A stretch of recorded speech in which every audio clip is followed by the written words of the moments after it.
Hello दोस्तों, स्वागत है आपका मेरे YouTube channel let's study with Poonam में, जिसमें हम जीके जीएस से रिलेटेड टॉपिक के बारे में चर्चा करते हैं और आपके लिए नए नए विषयों को खोज कर लाते हैं। तो ऐसा ही एक नए विषय के बारे में आज हम चर्चा करने वाले हैं। तो चलिए वीडियो को स्टार्ट करते हैं। बढ़ते बच्चों, गर्भवती स्त्रियों और 30 के बाद कमज़ोर होती बोन्स में सुधार के लिए डॉक्टर दूध पीने की सलाह देते हैं, मगर इन दिनों बहुत सारे लोग वीगन मिल्क को अपनी डाइट में शामिल कर रहे हैं। क्या ये मिल्क पशुओं से मिलने वाले दूध से ज़्यादा पौष्टिक है? आज इस वीडियो में हम ये सब टॉपिक कवर करेंगे, इन सब विषयों के बारे में जानेंगे।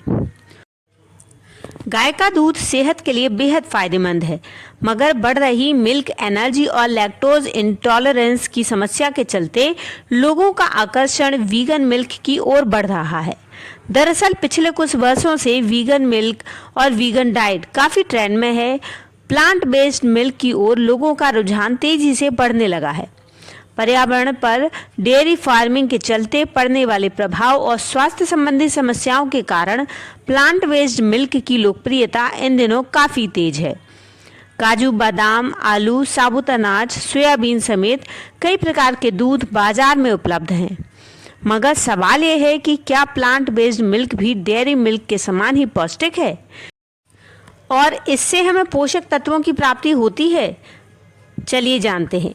प्लांट बेस्ड मिल्क उस तरल पदार्थ को कहते हैं जो पौधों या खाद्य पदार्थों से प्राप्त होता है। इसे प्लांट मिल्क या नॉन डेयरी मिल्क भी कहा जाता है। ये मिल्क पूरी तरह से शाकाहारी, लैक्टोज फ्री और डेयरी फ्री होते हैं। बाजार में दूध की कई किस्में मौजूद होती हैं। धीरे धीरे डेयरी प्रोडक्ट्स को आहार से दूर करने के साथ वीगन मिल्क की डिमांड भी बढ़ रही है।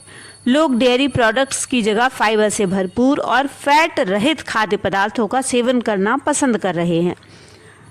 नेशनल इंस्टीट्यूट ऑफ हेल्थ के अनुसार डेयरी मिल्क में प्लांट बेस्ड मिल्क के मुकाबले 4 गुना सैचुरेटेड फैट पाया जाता है। साथ ही शरीर को तकरीबन 2 गुना ज़्यादा शुगर की प्राप्ति होती है।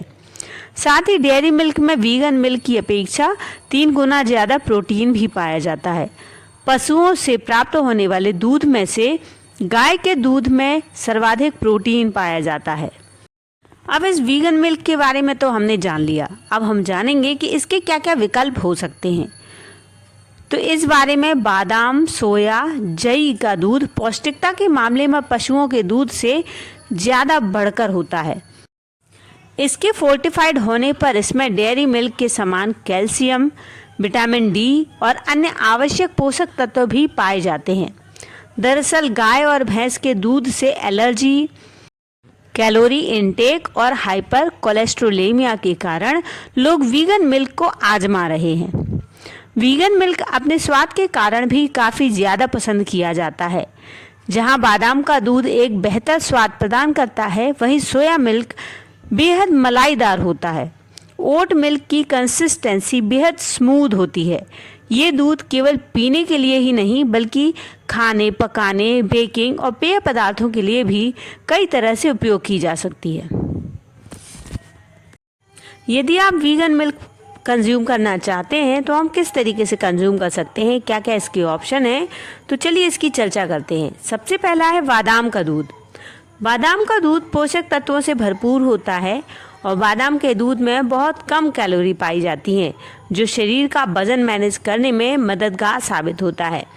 बादाम के दूध में गाय के दूध जितना ही कैल्शियम पाया जाता है, इसमें एंटीऑक्सीडेंट भी पाए जाते हैं, जो कैंसर और हार्ट प्रॉब्लम से राहत दिलाने में काफ़ी मददगार होते हैं। दूसरा ऑप्शन है सोया मिल्क।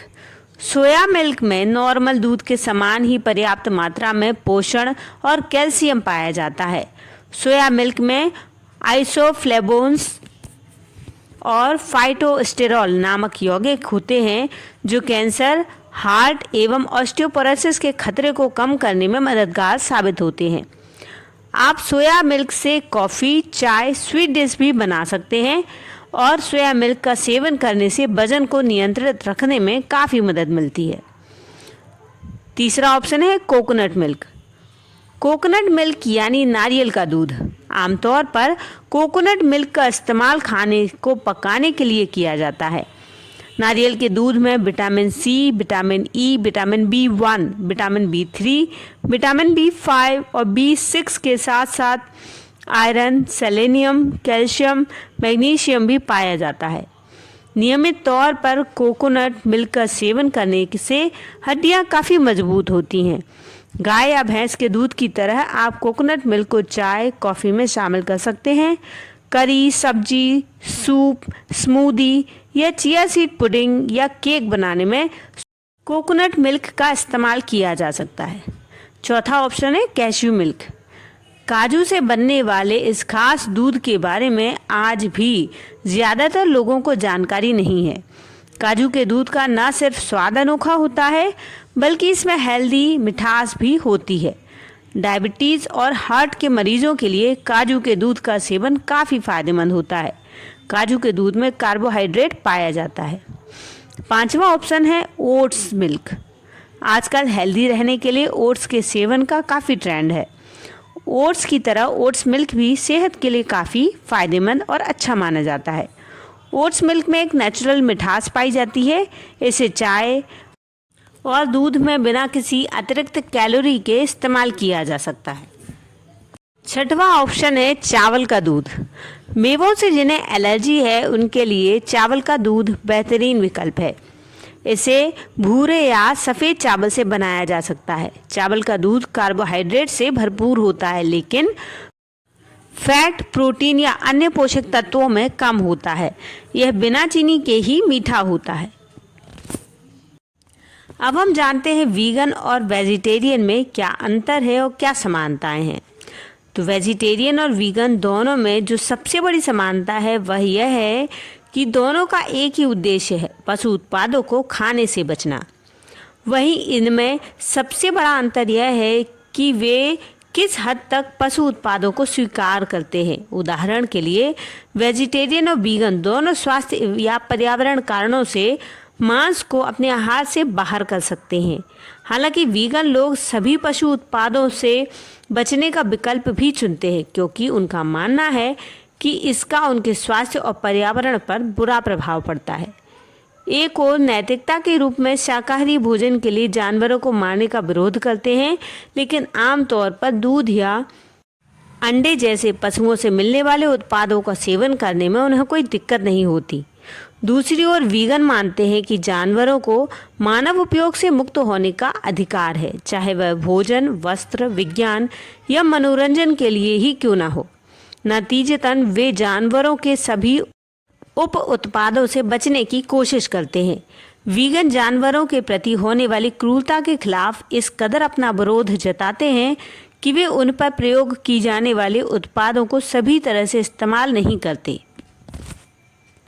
तो दोस्तों, इस वीडियो में हमने वीगन दूध के बारे में जाना, वीगन दूध के क्या क्या अल्टरनेटिव ऑप्शन हो सकते हैं उसके बारे में जाना, वीगन लोग क्या विचारधारा रखते हैं उसके बारे में जाना, और वेजिटेरियन और वीगन विचारधारा में क्या अंतर है ये भी जाना। तो दोस्तों, यदि आपको हमारा वीडियो अच्छा लगे तो कमेंट करके ज़रूर बताएं। चैनल पर नए हैं तो चैनल को लाइक, शेयर और सब्सक्राइब ज़रूर करें। धन्यवाद दोस्तों।